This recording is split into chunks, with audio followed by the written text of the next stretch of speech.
No creerás lo que acaba de pasar en Jerusalén, pero no es un titular más de noticias.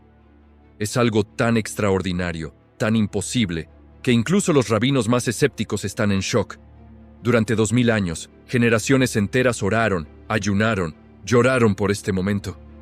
Y nadie imaginó que tú y yo íbamos a vivirlo. Hoy, en el lugar más disputado del planeta, en el monte del templo, se encendió una señal silenciosa, pero potentísima. Los medios casi no hablaron de esto. Los gobiernos lo minimizaron. Muchos cristianos ni siquiera se enteraron. Por lo tanto, la mayoría no entiende que esta podría ser la pieza final del reloj profético.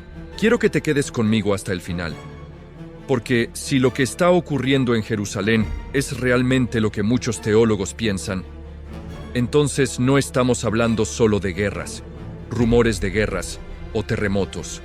Estamos hablando del cumplimiento milimétrico de una profecía antigua y de lo que eso significa para tu vida, tu familia y tu eternidad hoy mismo. Lo único que te pido a cambio es dar clic en el botón de suscribirse. Para entender lo que está sucediendo hoy en Jerusalén, primero tenemos que mirar atrás, no a unos años, sino a milenios de historia, dolor y fidelidad. El monte del templo no es solo un punto en el mapa, es el epicentro espiritual del planeta.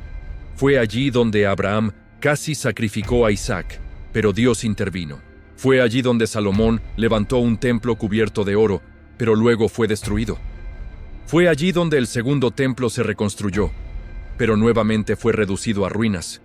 Una y otra vez, Dios levantaba algo, pero el pecado, la guerra y el orgullo humano lo derribaban. Jesús caminó por ese templo. Allí enseñó, sanó, confrontó a los religiosos. Y allí profetizó algo que sonaba imposible. No quedará piedra sobre piedra. Parecía una exageración, pero en el año 70 después de Cristo, Roma arrasó Jerusalén y el templo desapareció. Desde entonces, el monte del templo quedó sin templo judío, ocupado por otras construcciones, por otras religiones, por otras banderas. Humanamente, la historia parecía terminada. Pero entonces, contra toda lógica, Israel renació como nación en 1948, recuperó Jerusalén en 1967, y el reloj profético volvió a hacer tic-tac, más fuerte que nunca. Aquí es donde lo que está pasando hoy se vuelve simplemente impresionante, porque durante casi 2000 años hubo un detalle bíblico que hacía imposible restaurar el servicio del templo. La novilla roja perfecta descrita en Números 19. Sin ese sacrificio específico, no hay purificación. Sin purificación, no hay sacerdotes consagrados. Sin sacerdotes consagrados, no hay templo en funcionamiento. Era como si Dios mismo hubiera puesto un candado espiritual sobre el monte del templo. Generación tras generación, los rabinos buscaron esa novilla roja perfecta. Pero siempre había un defecto, un solo pelo de otro color, algo que la descalificaba. Por lo tanto, muchos concluyeron que esa profecía quedaría suspendida para algún día lejano. Hasta que, hace muy poco, algo cambió. Criadores en colaboración con el Instituto del Templo comenzaron un proyecto que parecía una locura. Y finalmente lograron tener novillas rojas que cumplen todos los requisitos bíblicos. No estamos hablando de teoría, estamos hablando de animales reales, inspeccionados por rabinos reales, esperando el momento exacto. Los instrumentos musicales ya fueron recreados y una nueva generación de sacerdotes está siendo entrenada. Mientras el mundo mira redes sociales y series, en Jerusalén se están afinando los últimos detalles para que el templo pueda volver a funcionar. ¿Coincidencia? ¿O el anuncio silencioso de que algo mucho más grande está a punto de ocurrir? Pero el monte del templo no existe en un vacío espiritual. Está rodeado de tensión política, militar y religiosa. Y aquí es donde las profecías bíblicas y los titulares actuales se entrelazan de una manera que da escalofríos. Ezequiel 38 habla de una coalición de naciones que se levantarán contra Israel en los últimos días. Hoy vemos alianzas, acuerdos militares y amenazas que encajan cada vez más con ese escenario. Israel está rodeado por grupos hostiles, por misiles apuntando a sus ciudades, por discursos que literalmente declaran: los borraremos del mapa.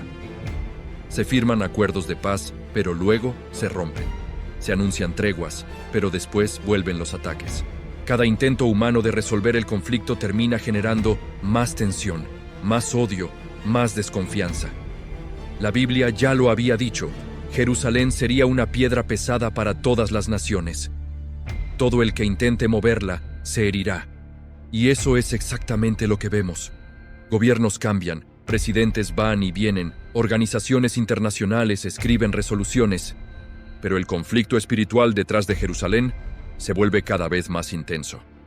Mientras tanto, en el interior de Israel, crece un movimiento que anhela el templo, que habla abiertamente de reconstruirlo, que ve en estos acontecimientos una señal clara de que el tiempo profético se está acelerando.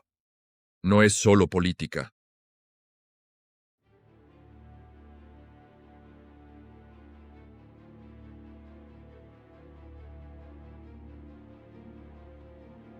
¿Tú qué opinas? Deja un comentario mientras ves esto. Hasta aquí hemos visto piezas sueltas: templo, novillas rojas, tensiones en Jerusalén. Ahora necesito que veas el cuadro completo tal como lo presenta la Biblia.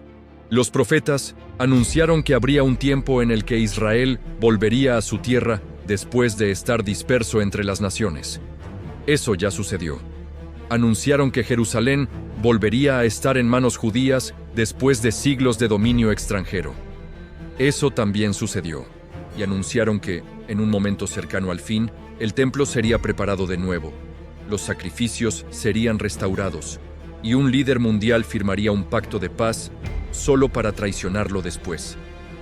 Es como una cadena. Cada eslabón que se cumple hace más evidente que el siguiente está cerca.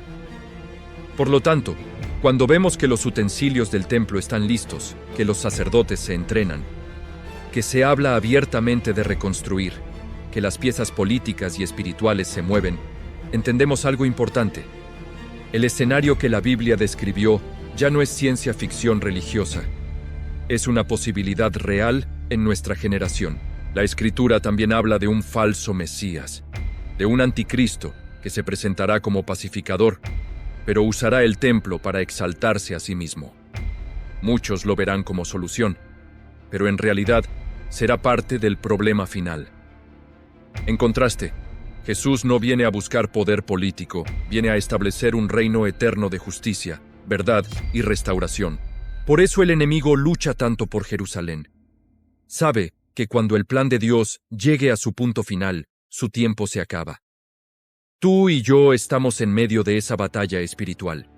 No somos espectadores neutrales. Con cada decisión, con cada sí o cada no a Jesús, nos colocamos de un lado u otro de la historia. Ignorar las señales no las detiene, solo nos deja sin preparación cuando todo se cumpla. Y aquí es donde todo esto deja de ser interesante y se vuelve profundamente personal. Porque podrías decir: ok, el templo, Jerusalén, las profecías, pero ¿qué tiene que ver eso conmigo, con mi casa, con mis problemas? La respuesta es: todo. Si el reloj profético realmente se está acercando a la medianoche, entonces no estamos hablando solo de historia bíblica. Estamos hablando de tu eternidad. La Biblia habla de un rapto, de un arrebatamiento de la iglesia, de un momento en el que Jesús vendrá a buscar a los que son suyos. No será un evento simbólico, será real, repentino, irreversible.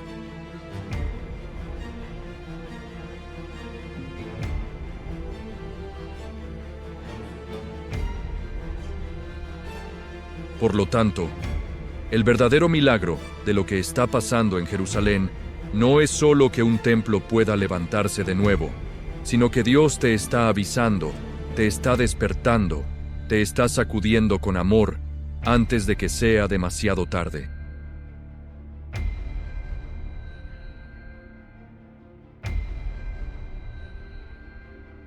Te confronta, te recuerda cosas, te llama por tu nombre. No porque quiera asustarte, sino porque no quiere perderte. Hoy, a través de todo lo que está ocurriendo en Israel, Dios te está haciendo una pregunta directa. Cuando todo esto se cumpla, ¿dónde vas a estar tú? ¿Del lado de los que están listos? ¿O del lado de los que se quedan mirando, demasiado tarde, el cumplimiento de lo que ignoraron toda la vida? Si mientras escuchabas todo esto, sentiste una inquietud en el corazón, no la ignores. No es casualidad, no es emoción barata. Es Dios tocando tu interior, recordándote que todavía hay gracia, que todavía hay oportunidad. No necesitas un templo físico para acercarte a Él ahora mismo. Donde estás, tal como estás, puedes hacer una oración sencilla pero sincera que marque un antes y un después en tu historia. Si quieres entregar tu vida a Jesús, repetiré una oración, y si la haces con fe, Él te escuchará. Señor Jesús, reconozco que soy pecador y que necesito un Salvador. Creo que moriste en la cruz por mis pecados y que resucitaste al tercer día. Hoy te entrego mi vida, te confieso como mi Señor y mi Salvador. Perdona mis pecados, límpiame, hazme una nueva persona. Llena mi corazón con tu Espíritu Santo y escribe mi nombre en el libro de la vida. Desde hoy, no quiero vivir lejos de ti. Te pertenezco, Jesús. Amén. Si hiciste esta oración de corazón, no fue solo un momento bonito. En el cielo hubo fiesta, y en la tierra algo cambió para siempre. Ahora estás del lado de los que estarán preparados cuando el Rey regrese. Antes de cerrar, quiero pedirte algo muy específico. Si este mensaje te hizo pensar, si te movió por dentro, no lo guardes solo para ti. Comparte este video con alguien que amas, porque puede que sea la alerta que esa persona necesita escuchar antes de que sea demasiado tarde. Déjame un comentario escribiendo: Jesús vuelve y estaré listo. No es solo una frase bonita, es una declaración de fe, una forma pública de decir: entendí el mensaje y tomo mi posición. Cada comentario empuja este contenido a más personas, y tal vez alguien al otro lado de la pantalla reciba exactamente la esperanza que le estaba pidiendo a Dios en secreto. Y si aún no te suscribiste, hazlo ahora y activa la campanita.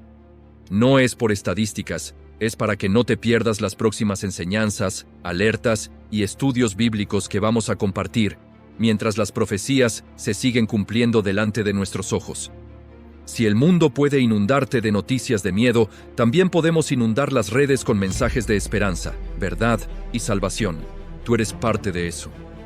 Gracias por estar aquí, por mirar hasta el final y por ser parte de esta generación que no quiere dormir espiritualmente mientras el reloj profético marca sus últimos segundos. Quiero terminar llevándote de regreso al principio. Te dije que en Jerusalén está ocurriendo algo que muchos esperaron durante siglos. Ahora ya entiendes el contexto, las señales, las profecías, el conflicto. Pero también entiendes lo más importante. Lo que está en juego es tu eternidad. El verdadero milagro no es solo que el templo esté más cerca que nunca de ser reconstruido. El verdadero milagro es que, en medio de una generación distraída, tú estás escuchando este mensaje. Dios no se olvidó de Israel, pero tampoco se olvidó de ti. Él cumple cada palabra que promete a las naciones, y también cumplirá cada promesa que hizo a los que le aman. Mientras Jerusalén se prepara, prepárate tú también. Mientras Israel despierta, despierta tú también. Mientras las profecías se alinean, alinea tu corazón con la voluntad de Dios. Porque sí, el reloj profético está avanzando. Sí, Jesús está a las puertas. Y sí, el Rey regresa. La pregunta no es si todo esto va a suceder. La pregunta es, cuando todo se cumpla, ¿estarás listo? El milagro en Jerusalén es una señal para el mundo, pero hoy, especialmente, es una señal para ti. El tiempo es ahora. No lo ignores.